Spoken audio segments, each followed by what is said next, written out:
Hi, everyone. This is OGS Executive Director Noel Poirier.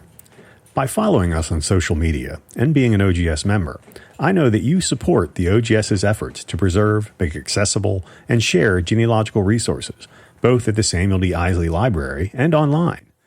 I appreciate your support in providing opportunities for genealogical education and enrichment, such as the OGS Conference, the Fall Retreat, online webinars, our new podcast, and more. Your financial support ensures that the OGS can continue promoting genealogy and family history today and in the future. I know I can count on your support as we move forward with the 2024 Building Beyond Annual Appeal and our efforts to continue to grow the OGS's investment funds. If you have already donated to this year's Building Beyond campaign, thank you. If not, please consider donating today. Donations can be securely made online at ogs.org/donate. Thank you for all you do to support your Ohio Genealogical Society.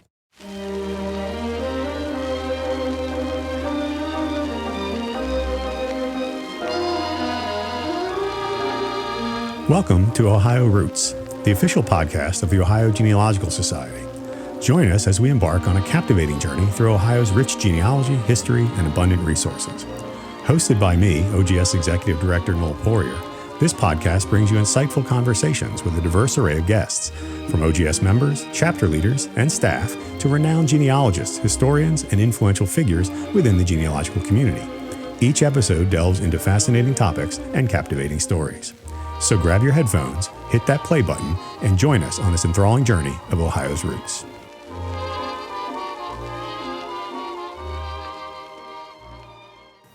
My guest on today's episode of the OGS Ohio Roots podcast is Kevin Borland of Borland Genetics. I had the opportunity of meeting and speaking with Kevin at the 2024 OGS conference at Sandusky this year about what he does with Borland Genetics, and how fascinated I became with it occurred very quickly.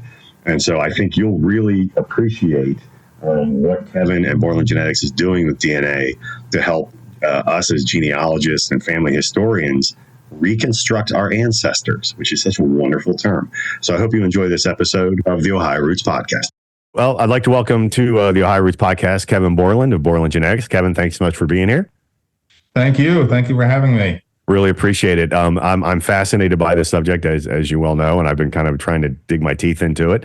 And I'm also acknowledge my woeful ignorance in a lot of it, but I'm really fascinated to hear about the exciting kind of advances that are being made in this and what Borland Genetics does.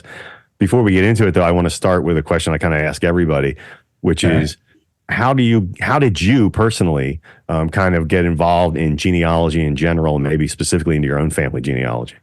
Yeah, pretty much two ways. The first was really with getting to know my great-grandfather out in Ohio. Okay. And that's also my tie to Ohio. Right. My great-grandfather lived in, my grandfather was from Leesville, which is like a small town in Carroll County. And, Sure. his father outlived him, but so I knew him a bit better, actually. But he was from Bowerston, which is in Harrison County, all in that south. Right. Central Eastern. Yeah, like I'm in Tuscarawas County, and those counties border us, and they consider us like kind of Eastern Ohio, Northeastern Ohio. A little bit of Appalachia thrown in there for good measure. Yeah, it's a really nice country. We used to go out there all the time as, especially when I was a kid. But my great-grandfather lived to be, almost 100 years old. He lived to be, I think, 96. And in his 90s, he was still taking us like camping in Canada and stuff like that. So it was really from going out with him to, he would take me out like the cemeteries and things like that and show me where you'd look for houses from where his family lived when when he grew up. He'd kind of like use me as his driver a little bit, and I'd learn about my family, and he would try to, find memories from his childhood and stuff. And we had fun together, and we had a lot of similar interests.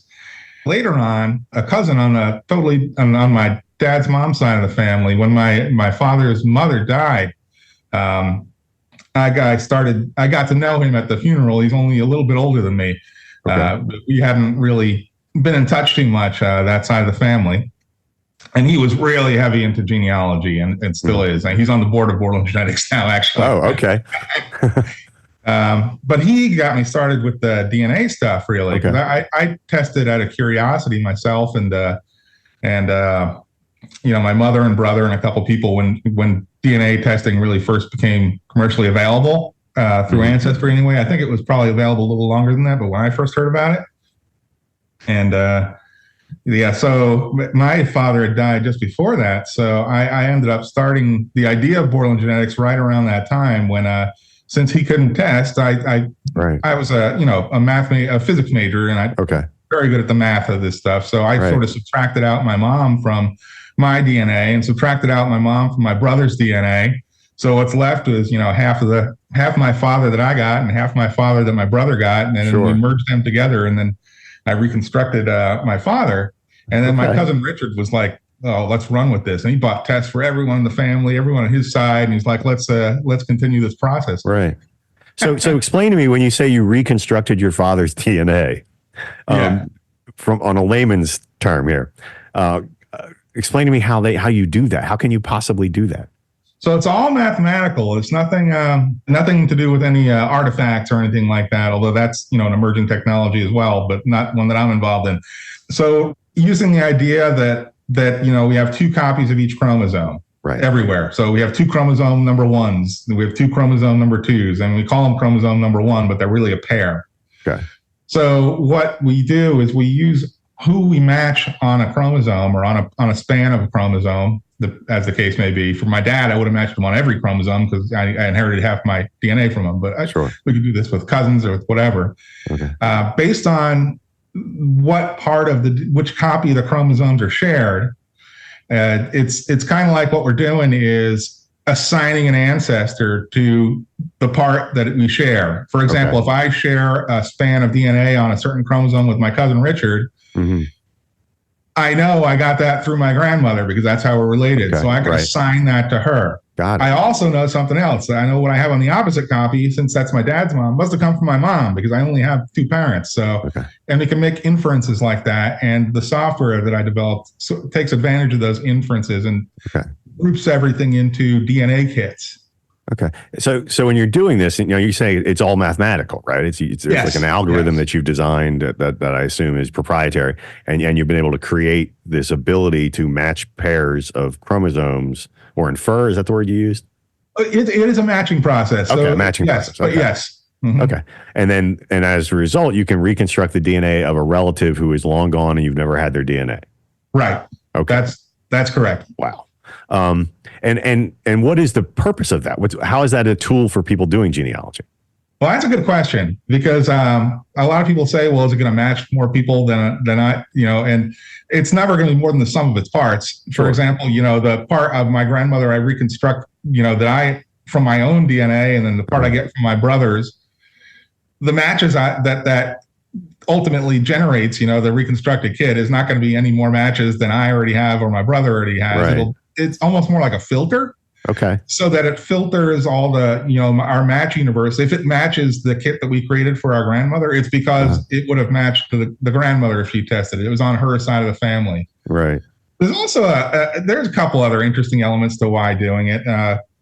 It's obviously not the same as like collecting a picture of your ancestors. Sure. It's not something you can really look at. It's a bunch of A, T, C's and G's in a file. But it's submitted for matching on our site. So all of her relatives can see how much they match her, where they match her. If they wanted to, they could look up and see what traits they inherited from her because of that, and I think there's something inherent about, having the genetic code of your ancestors. Right. That's how far back could you do this? Like how many generations back is this possible? Pretty much as far as it really depends on the data you have. Okay. So originally the idea I had was that people would, go to a family reunion or something and then buy a bunch of Ancestry or MyHeritage kits or whatever they like. And then they would use the software to put together, their common ancestor or ancestors from a family reunion. So if you have like 20 people or so, you can make a pretty decent reconstruction of somebody back from before Civil War era. Okay. If you have, I'd like to do a giant project one of these days, like I think they did one for someone, one of the early settlers of Iceland, using a different, it was a scientific project as opposed to using my tools. And I think that they were talking about doing one for like John Smith, I think out in Utah or something like that, where they have so many descendants that have tested. And Right. But it depends on the data. If you have 3 people, I mean, you could reconstruct, one generation back, like I did for my dad. If you have 20 people, you can go 4 or 5 generations back, maybe. Your point came up when you brought it. It raised a question in my head. Can this be done in a sense from a reverse way? If you had the DNA from someone, say 300 or 400 years ago, a hair follicle or something, and you were to DNA sample that, would you be able to then also connect that to living people? I think so. Okay. that I find that I haven't personally tried that, but yes, I think so. I don't see any reason to. I only asked that because as you were talking about, Iceland and historical figures, I thought, well, my wife and I once, when we went to England one time, we went and saw this bog man at the English Museum, which is, great. And I thought, and he had his hair, his hair's all there. And I thought, well, could you pull a hair off of him, DNA sample it, and then figure out if the algorithm could match living people descended from him? They absolutely can do that. And I think there's 2 testing companies right now that are doing it. And I believe they're moving beyond. They used to have the root of the hair on there. Right. And I think that's not necessarily the case anymore, although I think it's a more expensive process. So talk to me about. If you're a museum with deep pockets or something, you could do that. That's just I just find this is ever since I've been thinking about our conversation, and I'll mention it in my intro, of course. But we met at lunch at the OGS conference, and ever since we had that conversation, I've been like wrapping my head around this whole concept of it, and I find it pretty fascinating that the kind of the options and things that could be done with it. Now you mentioned your background is in physics and mathematics, so not necessarily in genetics, though, right? No, that's all all because of the genealogy hobby. Right. So I picked that up later, but I mean, you'd be surprised how much actually overlaps with what I studied. Although my thesis was modeling a system in Fortran, so this isn't written in Fortran, thankfully, but it's the same sort of thing. It's just modeling a different. You want to explain what a Fortran is to the people who may not remember? It's an ancient language, an ancient computer language that thankfully most of us don't have to use anymore. Yeah. So talk to me about the website, because you mentioned there are resources on the Borland Genetics website that people can take advantage of, correct? Oh yeah, most of the stuff is free. I mean, so the reconstruction tools generally are free. Mm-hmm. There's also some educational tools on there. The latest of which is called Baby Maker. Oh. It's a game / simulation. So what it does, it uses the same math that the rest of the site uses when reconstructing people, but instead it does it to simulate descendants of a couple. And it'll show which segments are inherited from which of the grandparents, and you keep going generation after generation. And the objective is from a game standpoint is to see how many generations it takes before you lose an ancestor that you just don't inherit any DNA from them anymore. Right. And the objective from a learning standpoint is how DNA is inherited in segments and what actually is going on, understanding why you don't necessarily match a fourth cousin and things like that. That sounds like a fascinating tool that could be used by schools to educate children on DNA in the process. Yeah. Certainly engaging in a more engaging way than I was taught DNA in my biology classes. Unlock the mysteries of your ancestry with the Ohio Genealogical Society at www.ogs.org. Dive deep into your family's past and connect with fellow enthusiasts. Join us now for exclusive access to expert insights, resources, and a vibrant community. Visit www.ogs.org and start your genealogical journey today. If you enjoy listening to the Ohio Roots podcast, we would really appreciate it if you could go to whatever platform it is that you listen and give us a good review. Reviews help us get more listeners and reach more people with Ohio Roots and what we're trying to do with the Ohio Genealogical Society. So please leave us a nice review, and thanks for listening. So if I have my DNA, like if I've uploaded it to Ancestry and I have my file for that, I could come to Borland Genetics and upload. Do I upload it there? Yeah. Okay. And then what's the step? What are the process? Even if you only had your own, you generate matches just like it would in any other DNA database. And we have a lot of the same types of tools you'd expect from Zone browsers and whatnot, all the standards.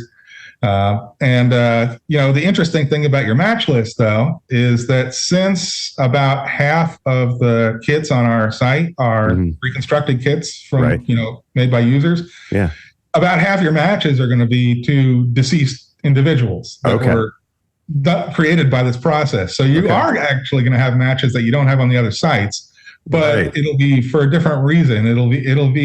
It's more like knowing which side of the family that you're related to your match on, because you'll see their grandmother you'll match, rather than themselves. So you don't have to worry about the other 3 sides of their family tree. So, and I would think also doing that, like if you match to somebody, say on that site, but you don't have them in your family tree yet because you've never come across them, right? It gives you a path to figure out how you are related to them, I would assume. Yeah, in theory, it would make it a little easier because you're a couple generations further back, right? Yeah. All right, now I want to get into the weeds with you on the algorithm. Okay. Without going into too much proprietary stuff. Explain to me, if you can, in layman's terms, to someone who is woefully ignorant on math and science, how the algorithm kind of looks at the DNA sample.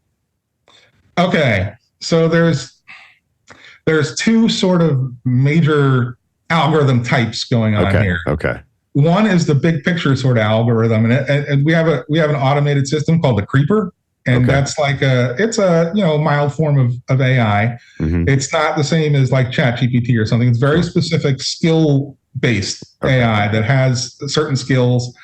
So the algorithm that it follows is one of finding the proper course. So which people to compare, which tool to use in what order, because there's like 30 tools on the site. Okay. So it follows an algorithm that's loosely based on first phasing, which means that you separate those 2 copies of the chromosomes. Mm-hmm. Second is mapping. So when you have your phased result, your 1 copy of the chromosome, you map the parts of it by ancestor. It'll try to see whose it matches, and it helps you make a map.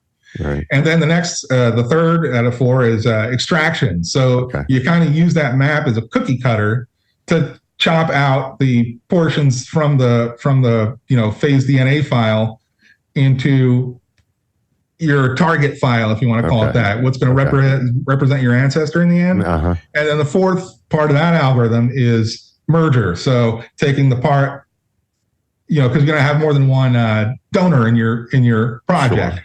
So merging the different pieces of that ancestor that you pulled, from each individual donor, and putting them into a single file and merging them in the appropriate ways. So that's sort of the big picture algorithm, and that's what the Creeper does. Okay. And then on a small scale, the phasing algorithms are really the main things. And if you could think about it almost like a Venn diagram, where we have the circles that overlap, and then there's one in the middle. Yeah. So the middle part where they overlap is what DNA you share with this cousin or whoever else is you're being compared against.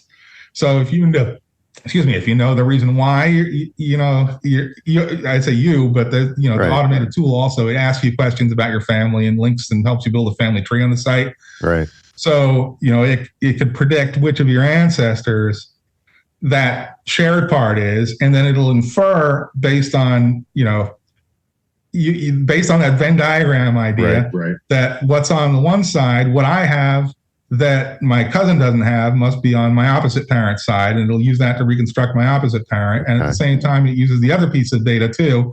What my cousin has that I don't have must be his or her opposite parent, and so it's reconstructing 3 people at a time, sort of. Okay.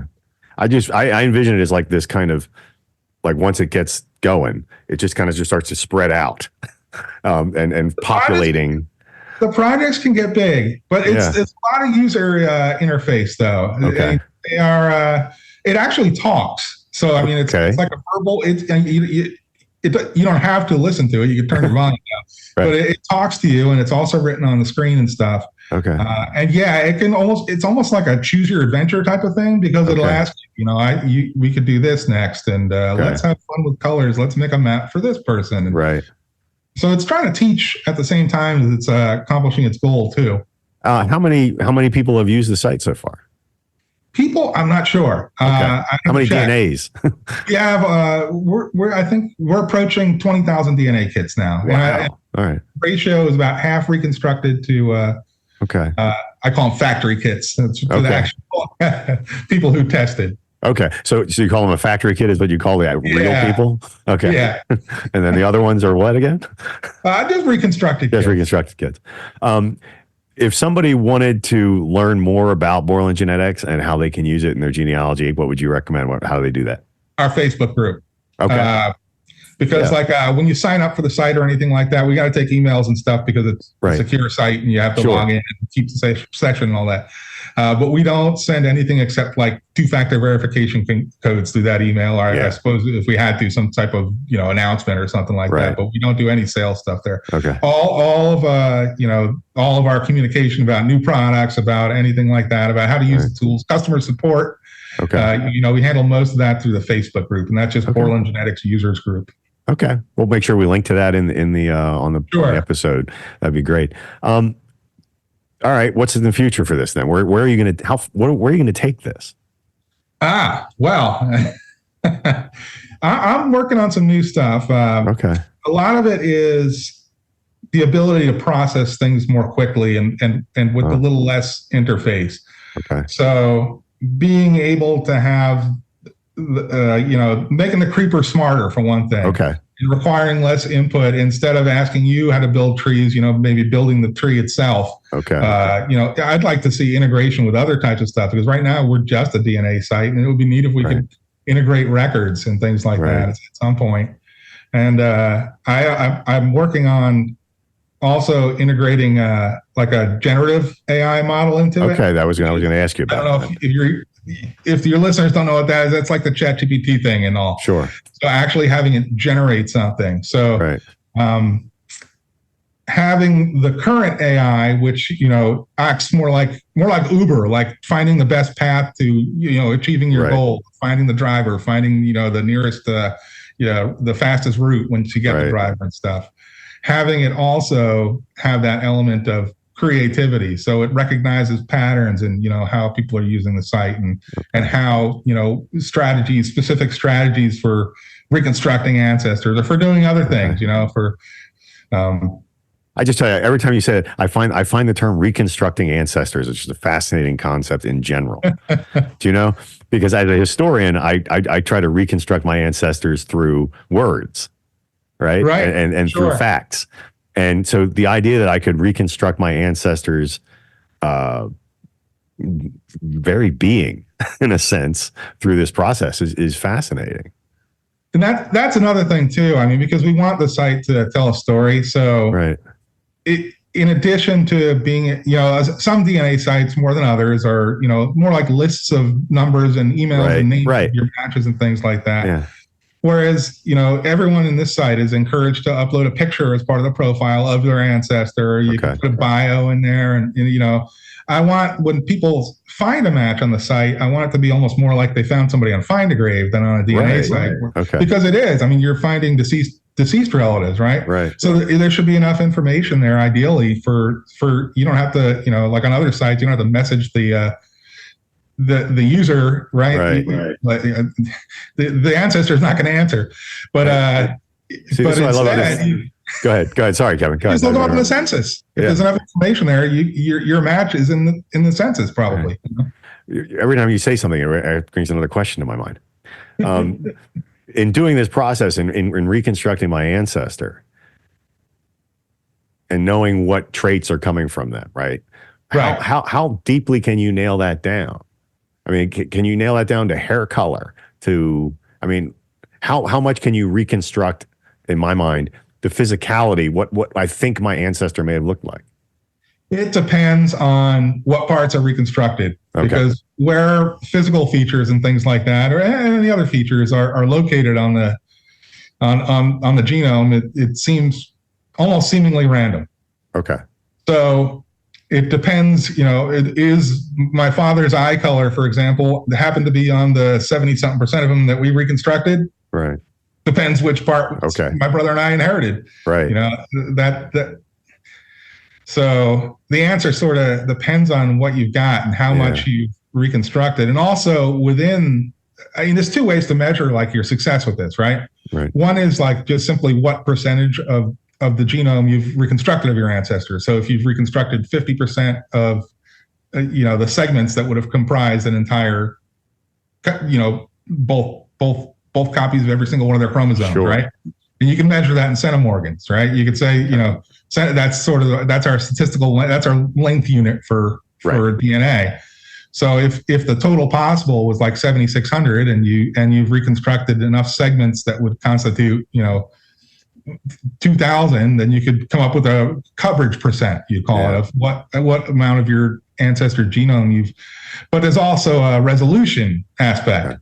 Because, different testing companies, for example, will test different points along the chromosome and gather data at different points. They don't test every single possible. I mean, some do, but our site doesn't use that system. We use ordinary, I call them factory kits. Okay, right. That have, whatever pieces of whatever spots along the DNA test, whatever steps are actually being tested. Okay. So the density of those SNPs is another measure of how complete it is. So even if you reconstructed the segment on which it carried the information about my father's hair color, if that SNP wasn't tested by the testing company at that point, then it's not easy. I could predict who I would have inherited certain traits from because I know it's all along that segment, but I may not know the actual value unless unless I had that particular SNP that turns on that trait actually in the result. So again, and you said this at the very beginning of our chat, it's what you get really, right? It's however, the more you can get in terms of DNA sample, the better your end result is going to be. Yes. So it's never going to be like you can reconstruct their entire face or anything like that. Right. That's just not the way it works. But sure. I'm not sure half of that's, decided by DNA in the first place. Right. Who knows, right? Man. Well, Kevin, you've blown my mind this morning. Thank you so much for joining me to talk about it on the Ohio Roots podcast. I really appreciate it. We're going to have you back on maybe in a year and see where this technology is. Sure. Because I'm fascinated. I'm just fascinated by the whole process. So thank you so much for being here, Kevin. I appreciate your time. Thank you. And I look forward to next year also. Hopefully, is it Sandusky again? Sandusky again. Yes, sir. All right. Excellent. We'll see you there. Well, wow. I got to tell you, that's a pretty impressive bit of information from Kevin Borland at Borland Genetics. I literally have my mind blown every time I talk to Kevin about what he's doing and the idea of what we can do with DNA moving forward, the idea of reconstructing ancestors. It's all just so incredibly crazy to me, but I'm so excited to see what's going on. It's such cutting edge kind of stuff in genealogy, and I hope you appreciated hearing from Kevin as much as I really enjoyed speaking with him today. So thank you for listening to us today on the OGS Ohio Roots podcast. And be sure to leave us a review wherever you listen to podcasts. It really helps us out in getting more listeners, and we'll talk to you next time. The Ohio Roots podcast is brought to you by the Ohio Genealogical Society, the premier gateway for discovering your Ohio family history. Hosted by OGS Executive Director Noel Poyer and edited by Luke Poyer. Theme song is Beautiful Ohio, recorded by Bob Stanley and his orchestra in 1944. To learn more about joining the Ohio Genealogical Society, visit www.ogs.org.